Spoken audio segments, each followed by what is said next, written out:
banaanbax ballaaran oo ka dhacay maanta gudaha magaalada Boorama ayaa waxa isaga hor yimiday qaar ka mid ah dadweynaha ku dhaqan magaalada Boorama iyo ciidamada biliiska isku horimaadkani ayaa waxa uu sababay dhaawac dadweynahani gadoodsan ayaa waxa ay diidanayeen xariga loo geysanayay fanaanka caanka ee Nimcaan Cabdiraxmaan Xasan Hilaac oo maalmihii ugu dambeeyay ku sugnaa gudaha magaalada Boorama walow aan la garanayn sababta loo xidhayo fanaanka isla markaana ciidamada biliiska ay ugu taxaabayaan xabsiga waxa ka warbixisay xilliga la soo weeraray isla markaana ay ciidamada biliisku soo daateen xaafada waxana warbaahinta la hadashay isla markaana ka warbixisay saacada ay ciidamadu soo dooneen fanaanka waalidka dhalay Nimcaan Cabdiraxmaan Xasan Hilaac waxayna tilmaamtay xilliga la nagu bilaabay daakirkii baa hay ilaa xilligana wala nahaystaa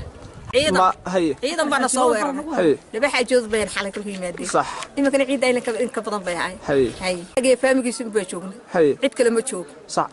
xabadii la riday baa nagu soo yaacay soo gidaarkaas madaxa ku dhintay jiiday soo direys xidhan askariya sax jiidayeen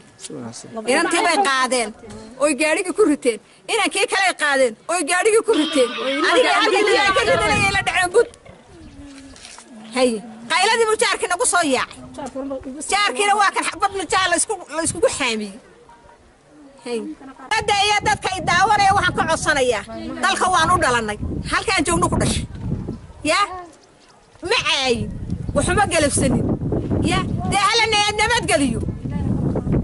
alla kama baqayaan ay joog naftu ka baxaysa weeyaan ilaahay kama baqayaan joog naftu ka tagtaa ma sakaraadaan waa musuqa waa khaayanimada waa dhigacafka ay yihiin dadka wada haliilayaan geesta kale maray ku gala telefishinka caalamiga ee bulshada si uu wax uga weydiiyo maamulka gobolka kan degmada Boorama iyo taliyaha qaybta gobolka Awdal banaanbaxyadani sababay dhaawaca isla markaana ay isaga hor yimaadeen shacabka iyo ciidamada biliiska ee gobolka Awdal ayayna u suurtagelin waa Shucayb Maxamed kaan shacbiga TV-ga caalamiga ee bulsho magaalada